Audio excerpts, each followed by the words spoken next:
passed and the President signed a historic tax bill into law, and hardworking Americans are starting to see the results in their paychecks. We are also getting people back to work, with the unemployment rate continuing to trend downward. Economic progress is being made. However, we continue to hear from Main Street companies across the nation that access to capital remains a challenge for them. Unfortunately, research shows that small business lending took a nosedive during the Great Recession. And while recent progress has been made, lending has not returned to pre-recession levels. Around here, we like to say that capital is the lifeblood of the small business ecosystem. When acquiring capital is challenging, the nation's small businesses, which create 2 out of every 3 new private sector jobs, are left in a holding pattern. A stagnant lending environment hits our smallest firms the hardest because of their reliance on commercial lending to finance their projects. The local community bank and the neighborhood credit union play an outsized role in lending to small businesses. This relationship between the entrepreneur and the small financial institution is critically important. When the mortgage meltdown in the mid to late 2000s triggered a financial crisis, these small financial institutions did not play a significant role in the crash. However, as a result of the crisis, Congress enacted the Dodd-Frank Law, which was intended to improve oversight of the nation's largest banks. Unfortunately, many of these requirements and regulations have trickled down to the nation's smallest financial institutions. A one-size-fits-all regulatory framework is not sustainable for America's smallest businesses. To gain a clearer picture of this financial regulatory environment, I asked the GAO, the Government Accountability Office, to examine the red tape that impacts community banks and credit unions. The results of this examination is what we're here to discuss today. GAO has finalized the report, and they are ready to share it with us.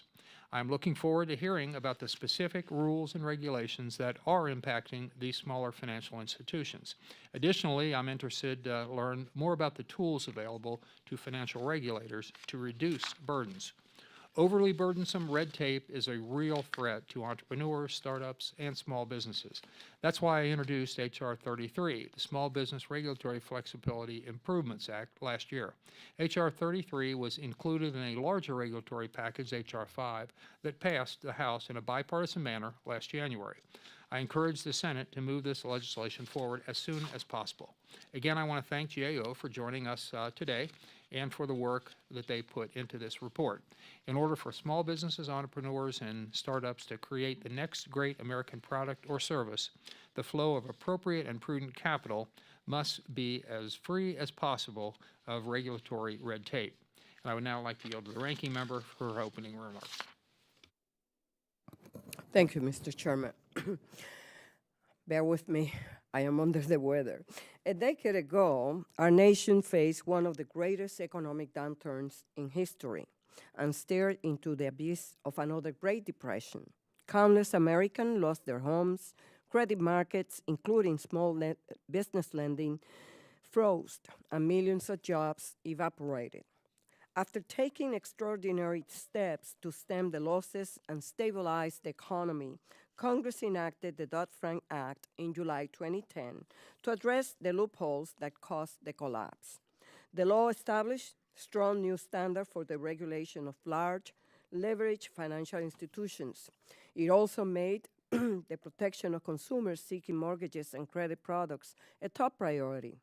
While the new safeguards were directed primarily at the largest financial services firms, we often hear that small banks were indirectly affected by higher compliance costs. It is also undeniable that small lenders bear less responsibility for the financial crisis and therefore should not carry the brunt of new regulations.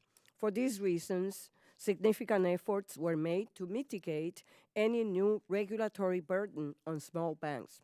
First, many Dodd-Frank provisions apply only to institutions with over $10 billion in assets, exempting over 98% of all banks in the U.S.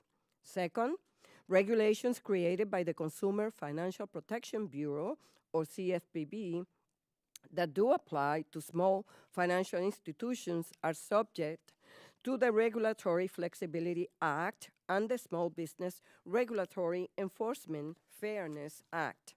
Together, Dodd-Frank and the creation of the CFPB had put us on a path to restore accountability and stability in our financial system, giving regulators the tools to prevent harmful bailouts and establish new rules to protect consumers from abusive financial practices.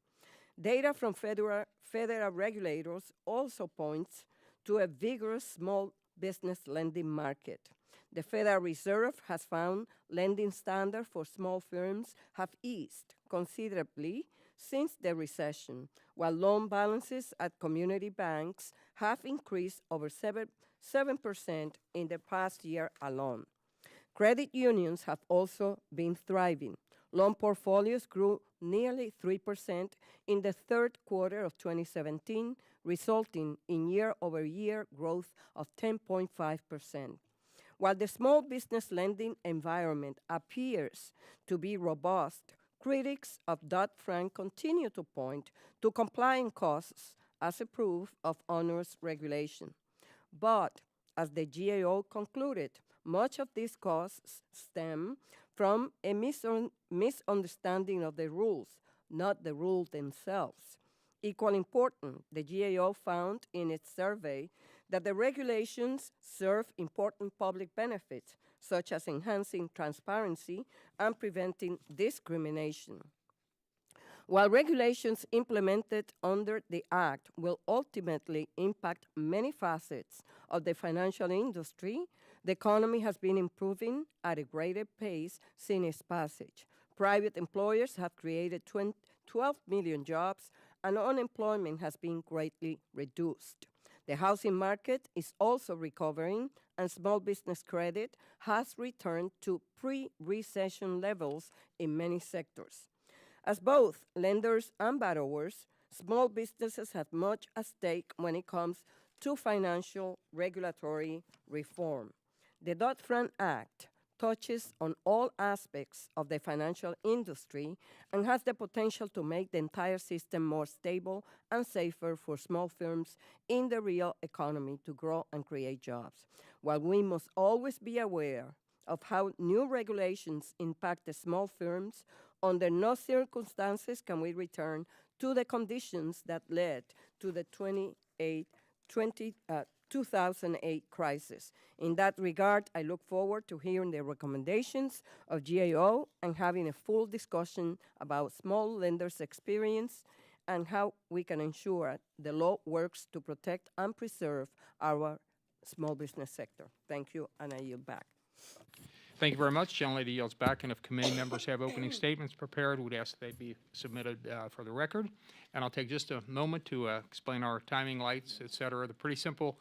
The green light will be on for 4 minutes, and then the yellow light will be on for a minute. That's 5 minutes, and the red light will come on, and we'd ask you to kind of keep within that. But since we have one witness, if you take a little more time, I think we'll be okay with that. And we'll then follow up with 5-minute questioning going back and forth for each side. And so I would now like to introduce our witness today. It's Mr. Michael Clements, who is the director within the Financial Markets and Community Investment Group at the U.S. Government Accountability Office. During his extensive tenure at GAO, he studied financial regulations within the Securities and Exchange Commission, the Federal Reserve System, and the Federal Deposit Insurance Corporation. Additionally, he's worked on broadband, communications, and telecommunications issues for GAO.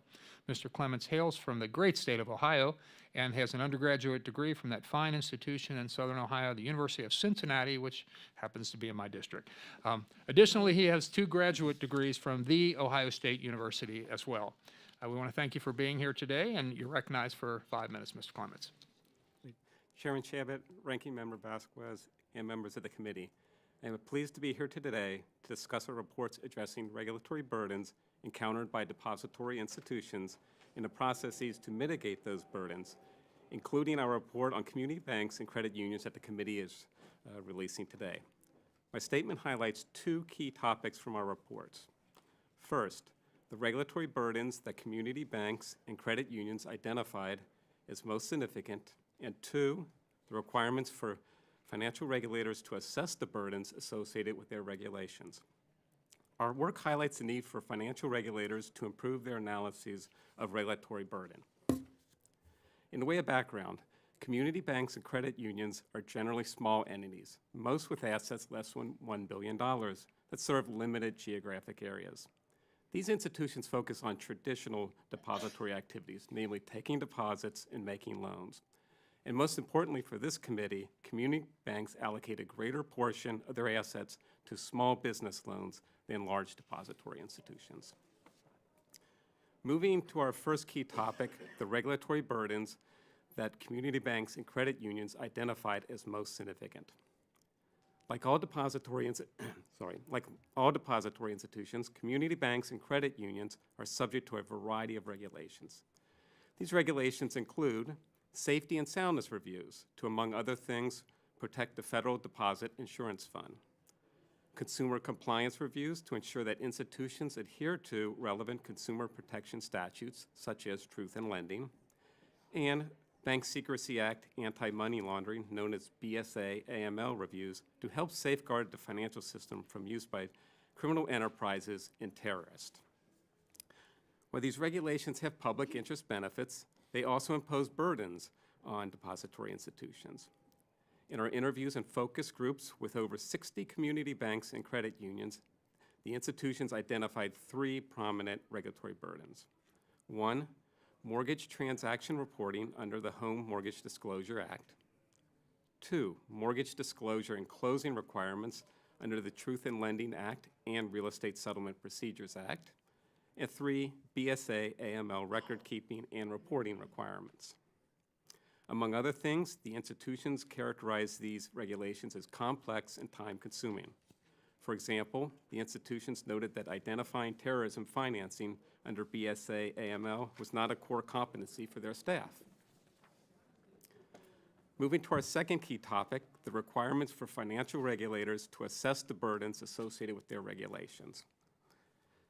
The Regulatory Flexibility Act, or RFA, requires regulators to examine burdens on small entities during the rulemaking process. Among other things, regulators must consider regulatory alternatives that will achieve the statutory objectives while minimizing burden.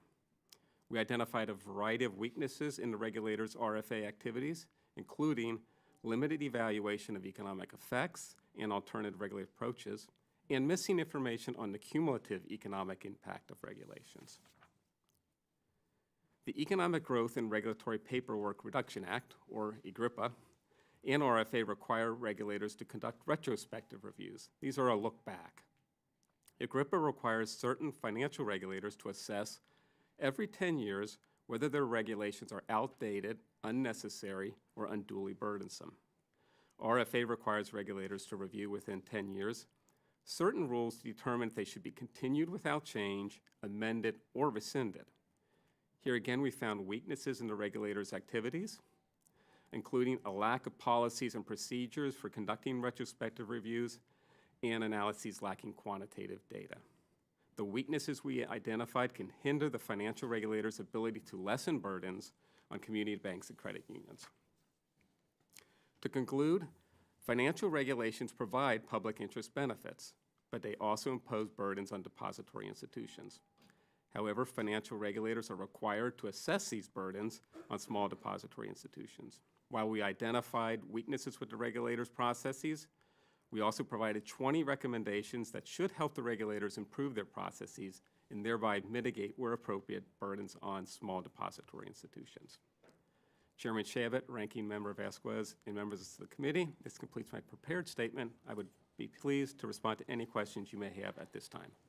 Thank you very much, and I'll begin by recognizing myself for 5 minutes to kick off the questions here.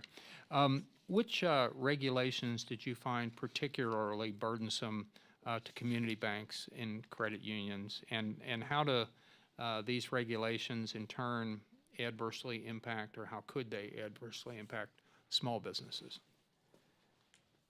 The three regulations that we reached a sort of consensus on among the 60-plus institution we interviewed were, one, the Home Mortgage Disclosure Act requirements. The second was mortgage disclosure and closing requirements. And then finally, the BSA/AML requirements. In general, the institutions described all of those is sort of time-consuming to take care of. They're complex. At times, if there's any changes to the regulation, what needs to happen then is the institution needs to retrain its staff. It may need to upgrade its computer systems to handle new forms. And those are sort of the types of burdens that were reported to us. Okay, thank you. And just the second part of the question then, so how would those, in all likelihood, adversely impact or waste time for, or make it tougher for them to get a loan, or whatever the ramifications might be for small businesses, if these regulations are kind of affecting the financial institutions and banks and credit unions? How would the small business going in to get a loan, how would they be affected by that? In some of our past work, institutions have mentioned that it's a hindrance to their ability to do that. We have ongoing work for you now that's going to look specifically empirically at testing whether regulatory burdens are influencing, how they influence the levels of small business lending, and we hope to get that work to you in several months. Okay, thank you. How is it that Dodd-Frank, which was supposedly targeted at the so-called too big to fail financial institutions, the big guys, how has it affected the smaller community banks and credit unions, and then, of course, small businesses as a result of that across the country, would you say? I would mention, I guess, the two mortgage-related burdens that were cited. One, the changes in the Home Mortgage Disclosure Act, and then also the closing and mortgage disclosure sort of within Truth in Lending, Real Estate Procedures Act. Those were two things that were affected by Dodd-Frank. There are exemptions on both of those, but some of the institutions did mention those as being burdens. Okay. Thank you. What are the principal flaws, and I'm just going to give you a couple of them, and I'll go one by one. What are the principal flaws in the CFPB, would you say at this point? What kinds of things did you pick up on or in your report?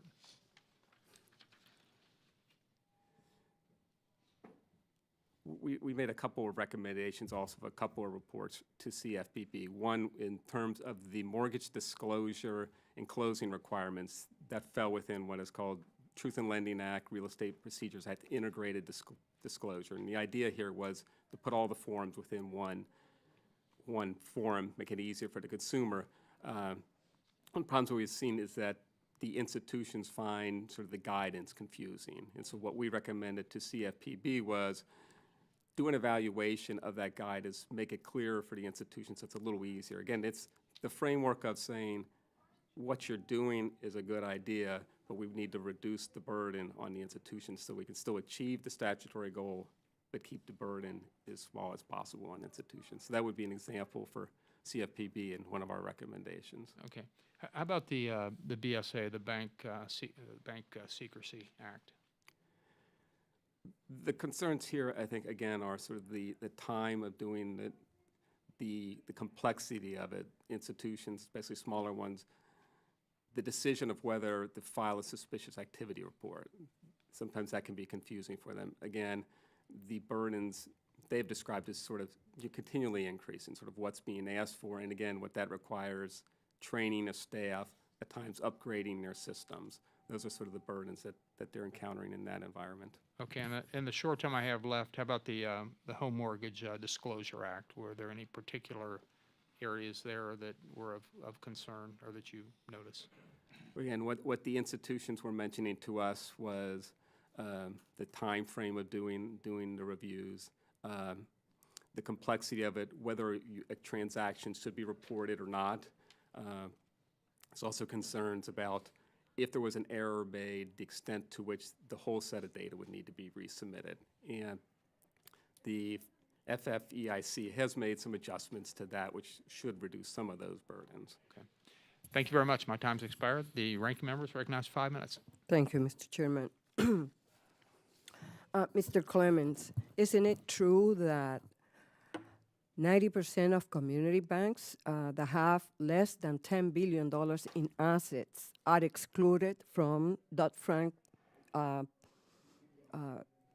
requirements? There are, I don't know the exact number, but there are various levels for different rules that banks would be exempted from. So, but I don't know whether the 90%. Well, small community banks, those with $1 billion or less in assets, right, do not have to comply with Dodd-Frank. And then when we in the Financial Services Committee, when we passed the Dodd-Frank, we exempted from those requirements those banks with assets of less than $10 billion. So 90% of all community banks are exempted. But let me ask you, to what extent are HOMDAD data essential to the enforcement of fair lending laws and regulations? Are there viable alternative to the HOMDAD data?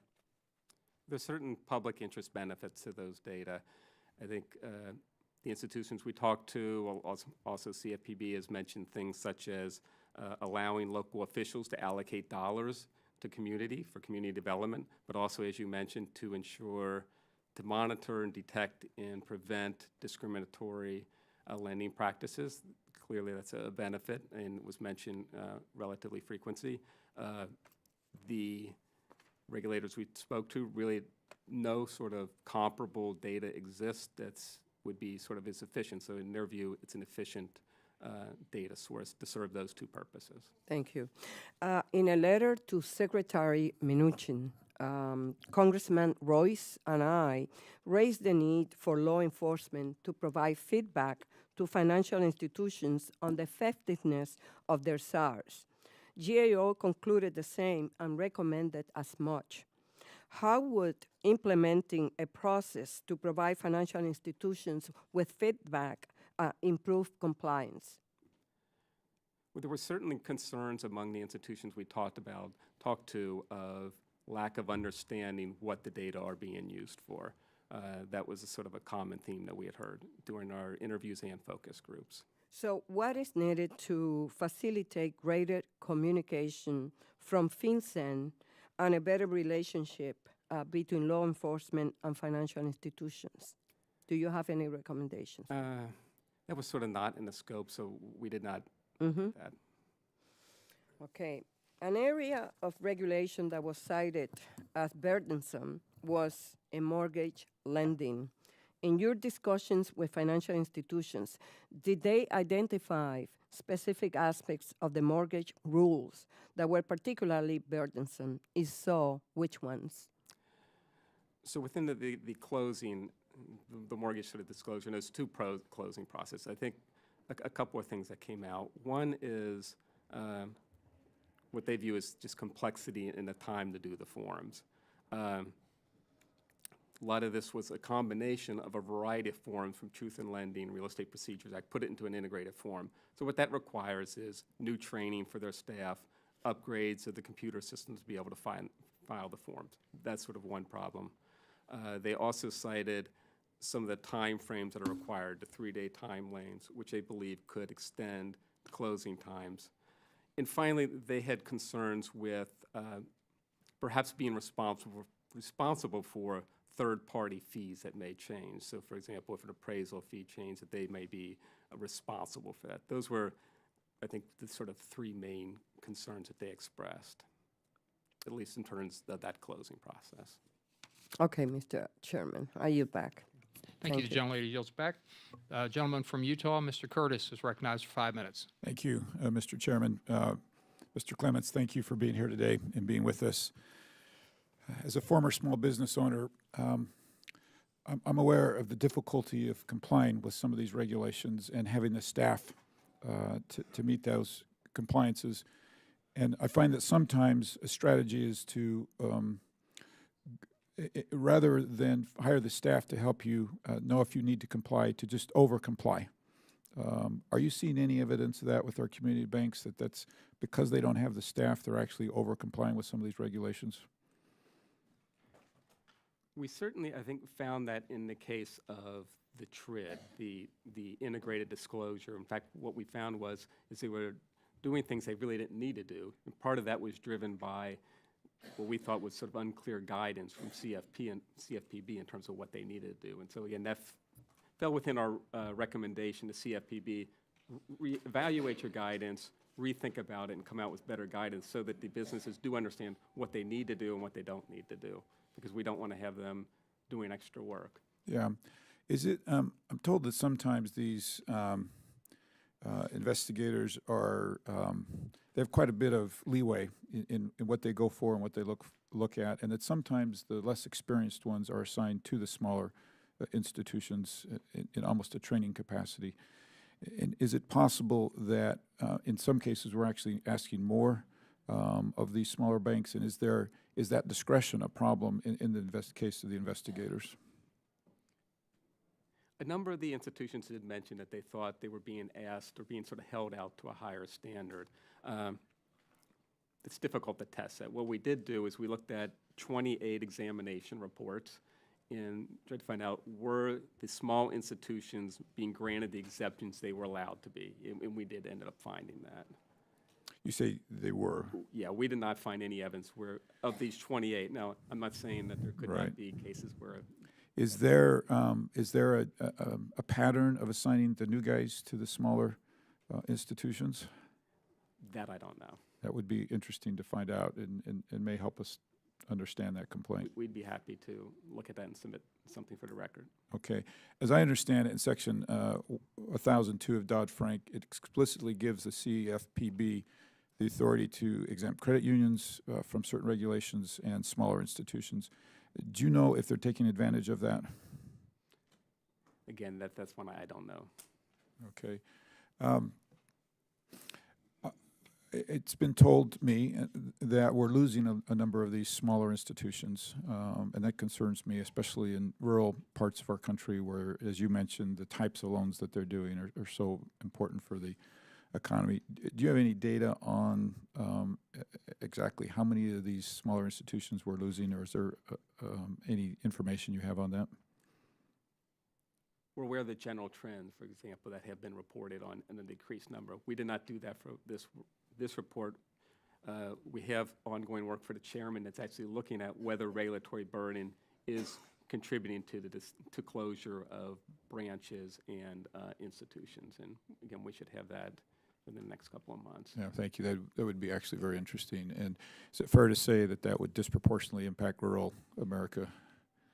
If that's where most of the smaller institutions are. I should mention we have also a report we released yesterday on sort of de-risking. So this is related to the BSA AML, where in fact we did find that institutions are considering sort of BSA AML compliance in decisions to offer services. And in fact, what we also found was in communities or counties where money laundering was seen as a greater risk, in fact, they were losing depository institutions at a faster rate than other areas. Very interesting. And the consumer's the loser in that scenario. So, okay. Thank you very much. I yield my time. Thank you. Gentleman yields back. The gentlelady from North Carolina, Ms. Adams, who's the ranking member of the Subcommittee on Investigations, Oversight, and Regulation, recognized for 5 minutes. Thank you, Mr. Chairman, and thank you, Ranking Member Velasquez, for hosting the hearing today, and thank you, Mr. Clement, for your testimony. Some complaints by respondents suggest that there's a real misunderstanding of how the regulations apply. How could such simple things like outreach from regulators reduce the compliance burden on small community leaders? And I think one of the cases where we heard this was in the case of the TRID, the integrated disclosure, where the institution simply did not understand the requirements and what was being asked of them, what types of transactions needed to be reported. And what we basically found was that the guidance was not necessarily clear to them. And again, what we're recommending to CFPB is to go back, evaluate that guidance, improve it such that the institutions do understand what their obligations are. And there was confusion, for example, of there's various time frames within the closing process, 3 days. Some of them thought, well, if there was a change, I need to go all the way back to the beginning. Well, no, not necessarily. But again, there was confusion based upon apparently unclear guidance from CFPB. Thank you. You found that participants in one focus group said that regulators should better communicate how the information that institutions submit contribute to law enforcement successes in preventing or prosecuting crimes. This is not the first time that we've heard such a recommendation in this committee. Could you elaborate on this particular issue and whether it was something that you detailed for the relevant agencies involved? Again, I think we did hear concerns about institutions not understanding why they were being asked to collect information, how that information was being used. We don't have a recommendation in that area. It sort of didn't rise to the level for this report. But we acknowledge that there needs to be better understanding of what's happening, how those data are being used. Okay, so you don't have any recommendations? We did not have a recommendation in this particular report related to communication. All right. Well, thank you very much. Mr. Chair, I yield back. Gentlelady yields back. Thank you very much. And the gentleman from Mississippi, Mr. Kelly, who's the chairman of the Subcommittee on Investigations, Oversight, and Regulations, recognized for 5 minutes. Thank you, Mr. Chairman. And I guess my first question is, with the CFPB, did in your report or in your findings, did you find that the availability of smaller loans, I'm from a very rural area of my state, and so we deal with a lot of small banks, and did you find that the availability of small loans to consumers has been reduced because of the larger companies don't take those small loans? It's easier to take big loans with lots of margin rather than to take those $40,000 and $50,000 home mortgages. Did you find that in any of the report or any of the things that you did? A number of the institutions mentioned that they had decreased lending. I can't say whether it was for small loans or not, that I'm unsure about. Again, we do have some work ongoing for the chairman looking at the extent that regulatory burden is contributing to any type of change in small business lending.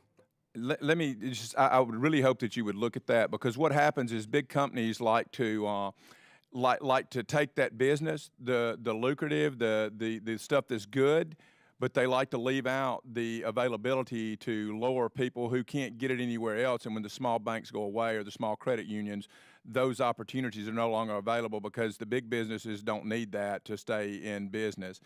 Second, I want to talk about small banks.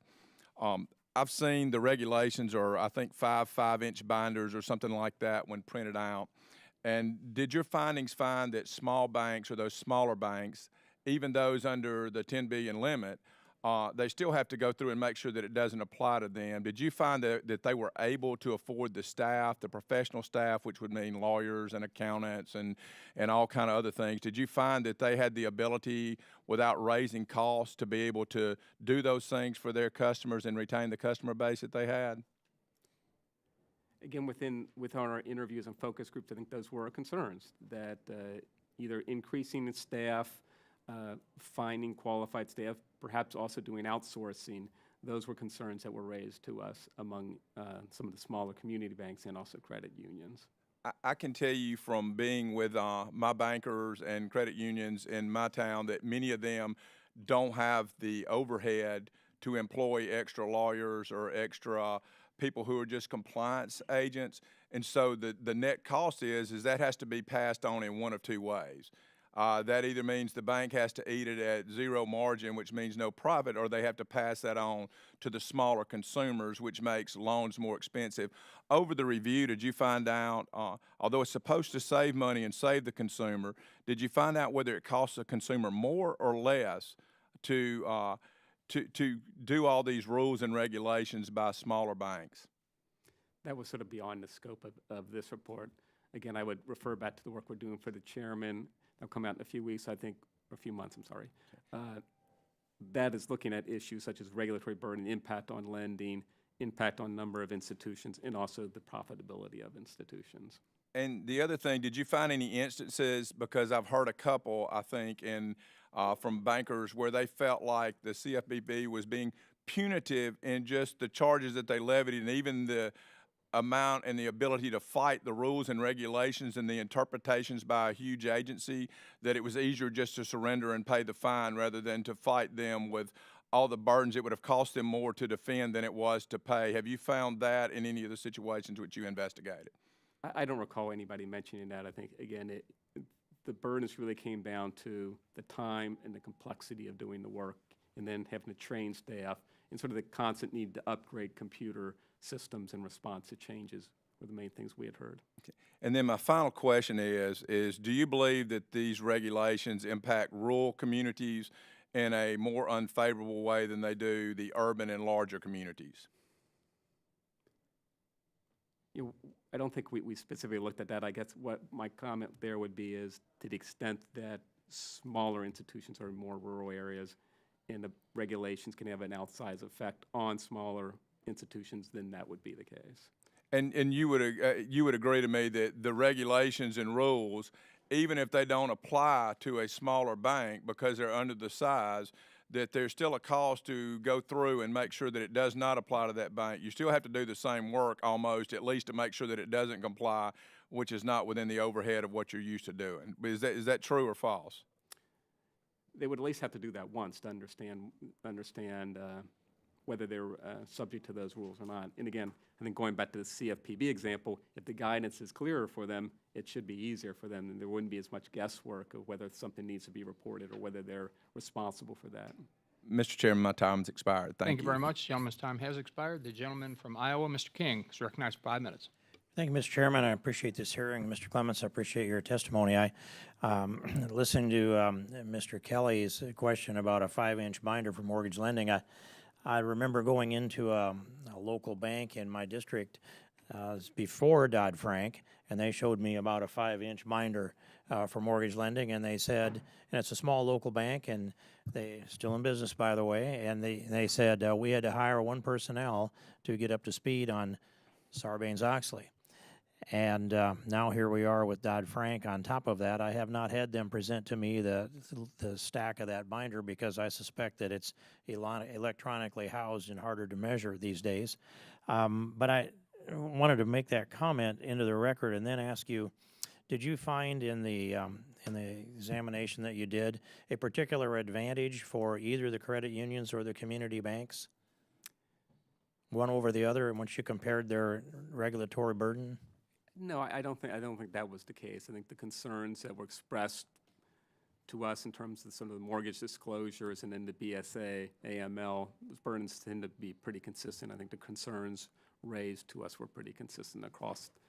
It was really a small institution, whether it was credit union or community bank issues.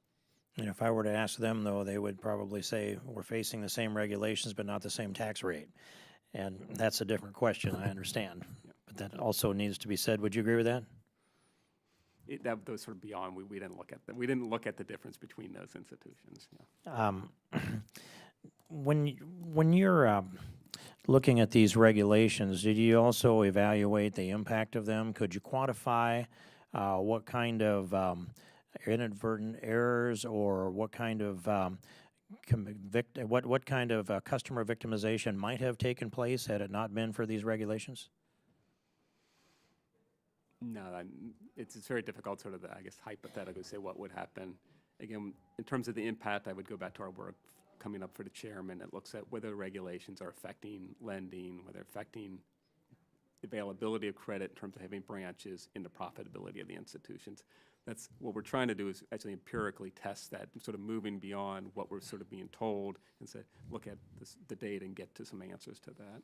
And I think that within those limitations, I don't take issue with that. I would just say that the baseline would be laissez-faire, and then as we added regulations in each of these cycles, those prior to Sarbanes-Oxley, Dodd-Frank, each of those components, would you agree that every time that regulations are promulgated and implemented, that it does cost somebody, as Mr. Kelly said, to comply? And each additional activity is going to involve some level of burden. It could be a one-time change. It could be ongoing. It sort of depends upon what's being asked. If it's a matter of altering a form, you might need to change your computer system. You might need to do some training, but it's sort of one time. If there's extensions of BSA, AML in terms of what you need to watch for, that could be ongoing. So it sort of depends upon what's being asked. But did you ever encounter a new regulation that once a company, a business was set up to comply with that regulation, that it actually got easier for them rather than another burden? Did it ever take some load off a business? We didn't, I don't think we heard that. I've not encountered that either. In a way, I'm just setting this up because I thought I remembered it verbatim, but I looked it up. So I want to, I'm looking back at James Madison's Federalist 62. And it's just important that we think about these things as the years of our civilization go on and the stack of regulations go up. He wrote then in Federalist 62, James Madison, it will be of little avail to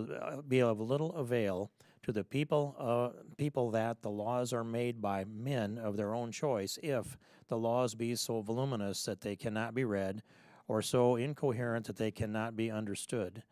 And just those words we should remember as we go forward growing this government. And what you've offered here, though, is, I think, an objective look at what we have. And I would propose to this committee that I put an amendment on the REINS Act here, I guess it'd be last summer. The REINS Act, are you familiar with that, Mr. Clements? No, I'm not. Okay, well, just shortly, it would say it's an act that was put together by a gentleman from Jeffrey Davis from Kentucky years ago that requires that any regulation that is promulgated has to have an affirmative vote of Congress if it has more than $100 million in impact on our economy.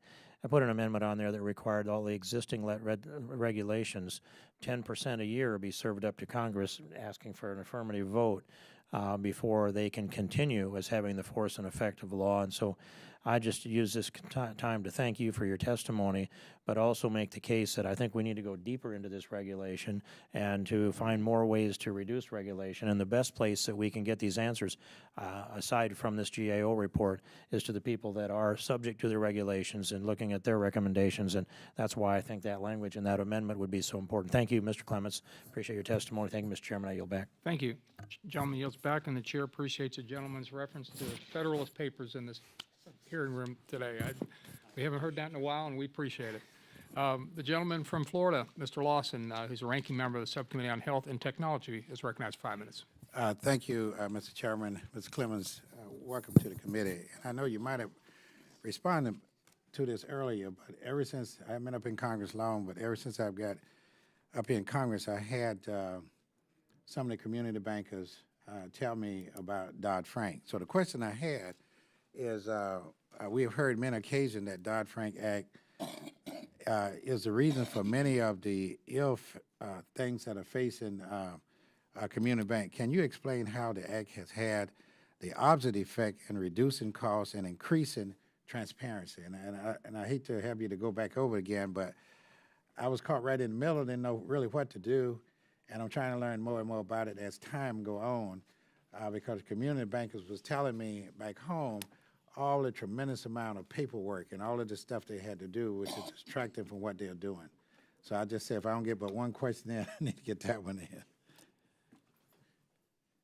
In terms of transparency, I guess one of the things I would cite on the consumer side is more clarity on closing.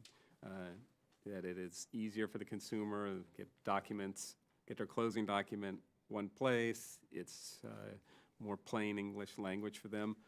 On the institution side, I believe Dodd-Frank made changes to the insurance rate for federal deposit insurance, which provided some benefits to smaller institutions. Those would be the two that I guess most of our work looked at what were the burdens facing. So I think similar to what you're hearing, what we sort of heard were the burden side.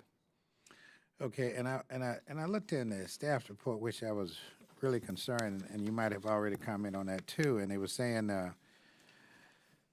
the majority claim that Dodd-Frank is harming small financial institutions and lending to the economy. However, the facts tell a different story. They say that banks, credit unions, stuff are making profits and so forth. So the word that we had coming from the commercial side, it doesn't seem to be panning out of what the staff did research on. That is just the opposite. Could you tell me what is happening, the reason why staff would do research and say that everything is booming, they're making more profits, they're able to make more loans and everything, and it's not commensurate what some of the institutions are saying, if it makes any sense? That I don't think we've done work on that. So you haven't done any work to determine how Dodd-Frank might be hurting the commercial banking interest? With the burdens we cited, there were 3 burdens. Right. Actually, I should mention 2 burdens on the Dodd-Frank side. One would be the Home Mortgage Disclosure Act and some of the extra requirements there, and then also the mortgage requirements, mortgage disclosure and closing requirements were the 2 burdens that the community banks and credit unions that we worked with in terms of interviewing the focus groups had mentioned. And again, a lot of that was in terms of the time to do the work, the paperwork requirements, the complexity of it, which could lead to new training of staff, changes in computer systems. Those were sort of the burdens that were cited. Okay, and then the $10 million question, should Dodd-Frank should be repealed altogether? That's beyond sort of the scope of what we did. It's really a policy question that I would defer to the Congress to make. We're providing you with information ultimately. Okay, and I guess even though there's been a vote already, you know, but I was just trying to, if it was really helping the consumer, and it was a clash then between the consumer groups and the financial institutions, you know, but I was trying to find out where, maybe eventually I can ask the chairman, so where did it hurt? I still haven't been able to ascertain how did it hurt the financial institution other than what you stated earlier. And that's the only thing, because, well,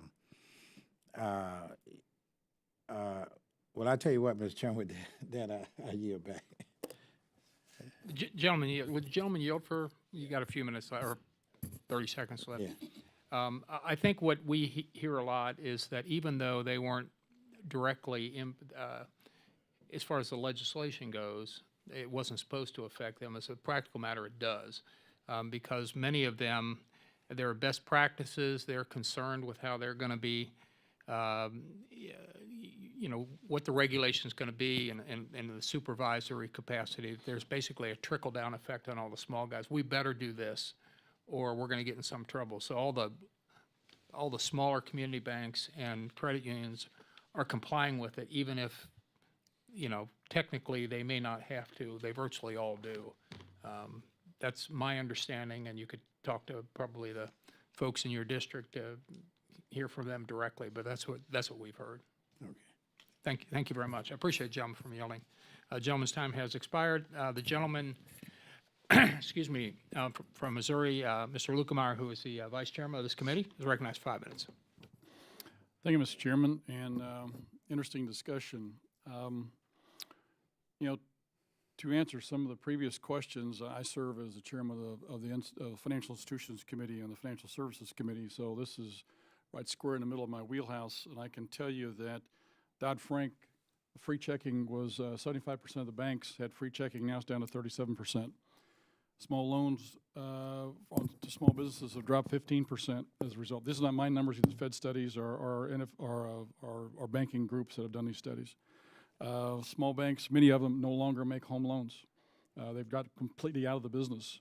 So these costs are driving banks out of business, credit unions out of business. We're losing one institution a day in this country because of the rules, regulations, and costs affiliated to them that Mr. Clements has identified.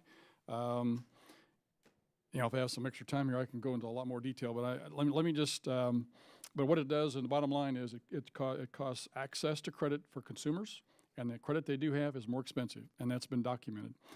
Mr. Clements, with regards to the AGRIPRA, which is the requirement that all the different agencies do a review of all their rules and regulations every 10 years. There is on the floor today, or will be shortly. We had the rule a while ago, and we'll have, I think, a vote probably next week on the bill that actually changes it from 10 years down to 7 and includes, it brings into this the CFPB and the credit union regulators.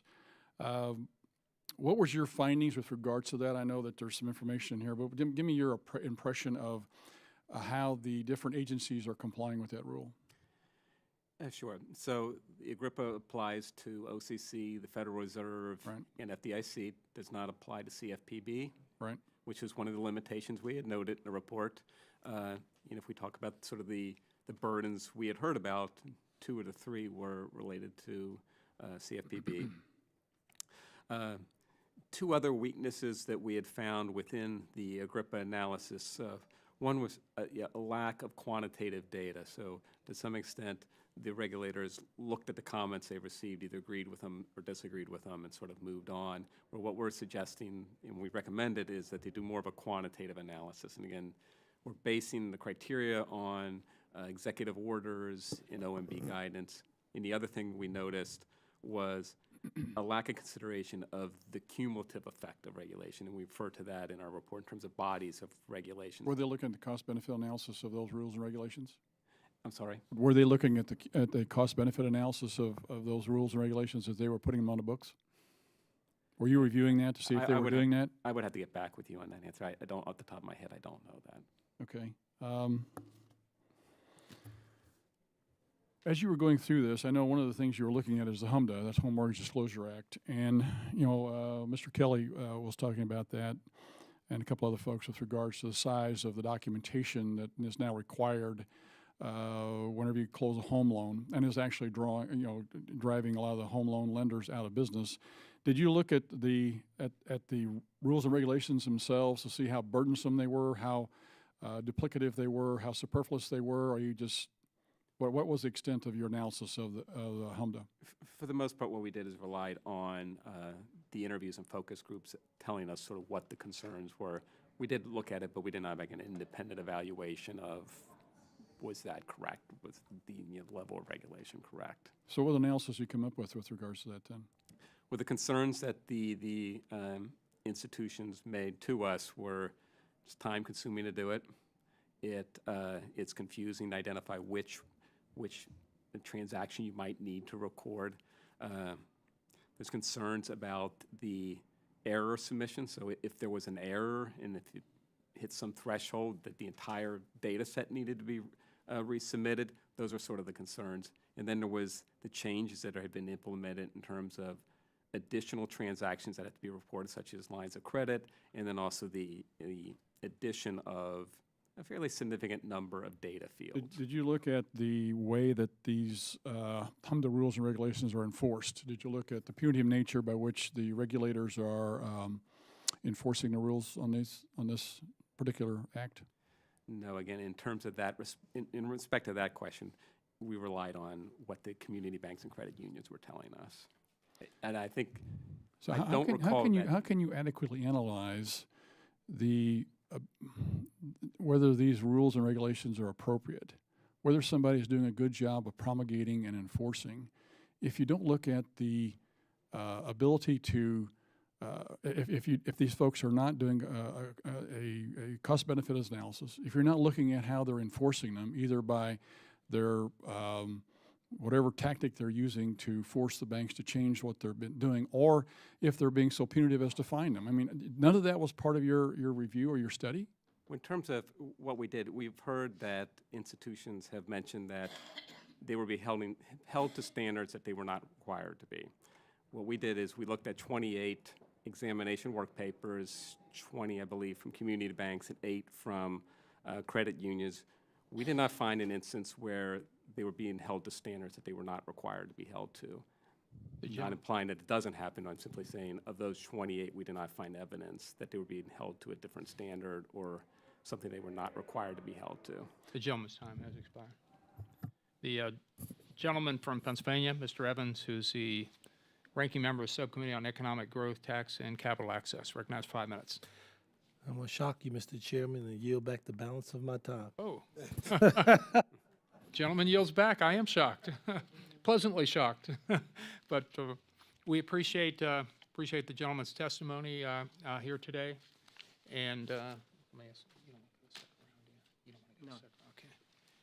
Just wanted to make sure that the gentlelady didn't want to go to a second round. We will follow up on this. We're waiting for the, you said it'd be a couple months before we get the follow-up on this? Okay. So we appreciate your time. The committee will use today's conversation as we continue to examine all regulations impacting our nation's smallest firms. And I would ask unanimous consent that members have 5 legislative days to submit statements and supporting materials for the record Without objection, so ordered. If there's no further business coming before the committee, we're adjourned. Thank you very much.